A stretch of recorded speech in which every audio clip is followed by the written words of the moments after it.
Bonjour Nicolas Deprost, vous êtes PUPH dans le service de médecine intensive réanimation de l'hôpital Henri Mondor. Merci d'avoir accepté de répondre à nos questions concernant votre topo sur le choc toxinique. Pour commencer, qu'est-ce qu'un choc toxinique et quels sont les pathogènes qui peuvent causer ce type de choc? Les chocs toxiniques sont des chocs septiques qui se caractérisent par une physiopathologie et une présentation clinique particulière. La physiopathologie des chocs toxiniques est caractérisée par des infections à des bactéries particulières qui vont sécréter des toxines ou superantigènes qui vont activer de manière particulière le système immunitaire de manière à engendrer une réponse inflammatoire et immune particulière à l'origine des manifestations cliniques de ces chocs toxiniques.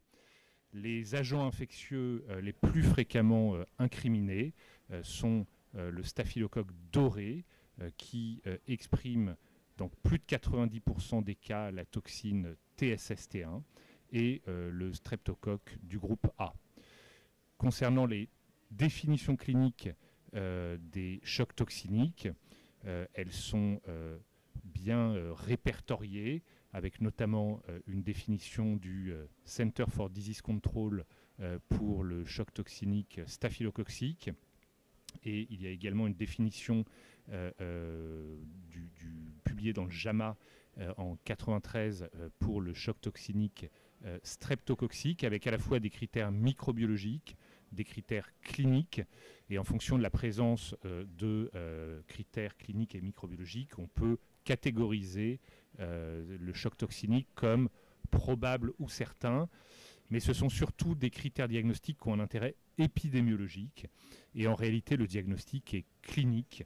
Il repose sur une présentation clinique compatible chez un patient ou une patiente qui a de la fièvre, un rash, une histoire clinique compatible qui va être, dans le cas du choc toxinique staphylococcique menstruel, la présence d'un corps étranger intravaginal type tampon et d'un syndrome pseudo-grippal qui précède ou qui encadre la période des règles. Et puis, dans le cadre d'un choc toxinique streptococcique, une présentation clinique assez similaire, mais une porte d'entrée associée qui est généralement pleuropulmonaire ou cutanée. Merci beaucoup. Est-ce qu'il y a eu un changement ces dernières années dans l'épidémiologie de ces chocs toxiniques? Alors effectivement, l'épidémiologie des chocs toxiniques, qui renvoie à l'épidémiologie des infections invasives à la fois au staphylocoque doré, sécréteur de toxines TSST1, et au streptocoque du groupe A évolué.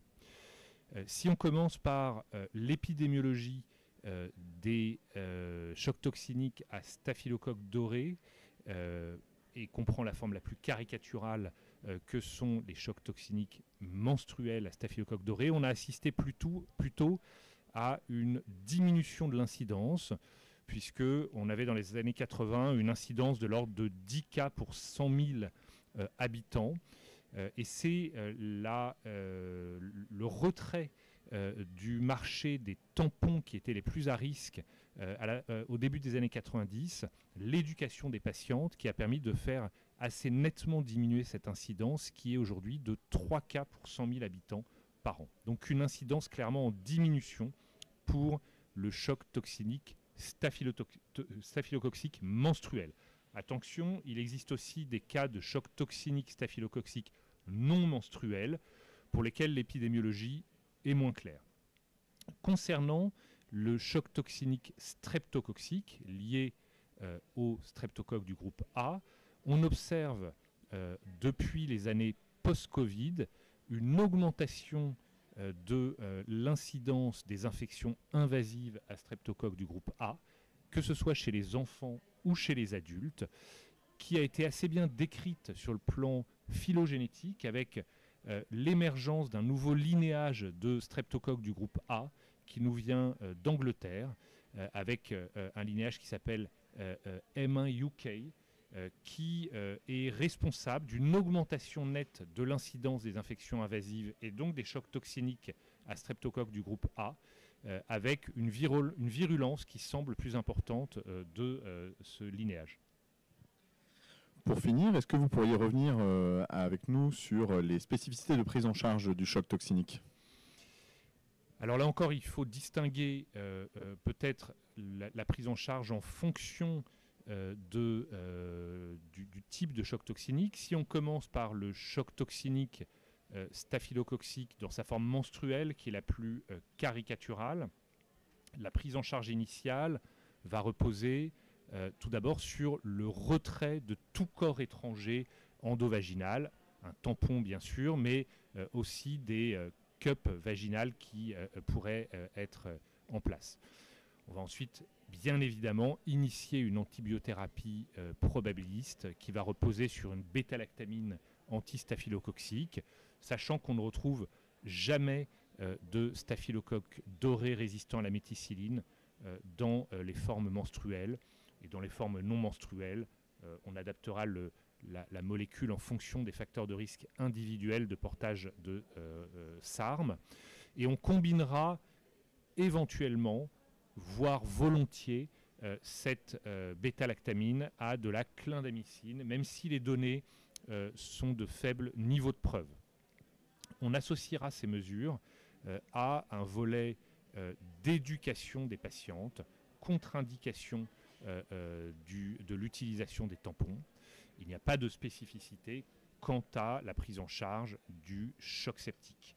Les données concernant l'utilisation des immunoglobulines intraveineuses s'agissant du choc septique staphylococcique sont extrêmement réduites et elles reposent sur une évaluation au cas par cas. Concernant le choc septique streptococcique, là encore, la première étape va concerner le contrôle de la source, dans la mesure où la première porte d'entrée de ces infections invasives à streptocoque du groupe A sont les infections de la peau et des tissus mous, et où un débridement chirurgical de cette source devra être envisagé. Une antibiothérapie associant une bêta-lactamine type amoxicilline combinée à de la clindamycine, par exemple, et éventuellement du linezolide, et sera justifiée. Il y a des données convergentes dans la littérature assez importantes, bien qu'observationnelles, qui justifient l'association de cette molécule antitoxinique, plutôt la clindamycine comme on l'a dit. On peut au cas par cas discuter cette fois-ci d'ajouter des immunoglobulines intraveineuses, même si là encore le niveau de preuve n'est pas très élevé, reposant essentiellement sur des données observationnelles, mais il y a une méta-analyse qui est plutôt en faveur. Et on n'oubliera pas, s'agissant du streptocoque du groupe A, de rechercher des cas contacts, et pour les cas contacts qui en ont l'indication, on prescrira une antibioprophylaxie appropriée. Merci beaucoup Nicolas Deprost pour toutes ces réponses. Merci beaucoup.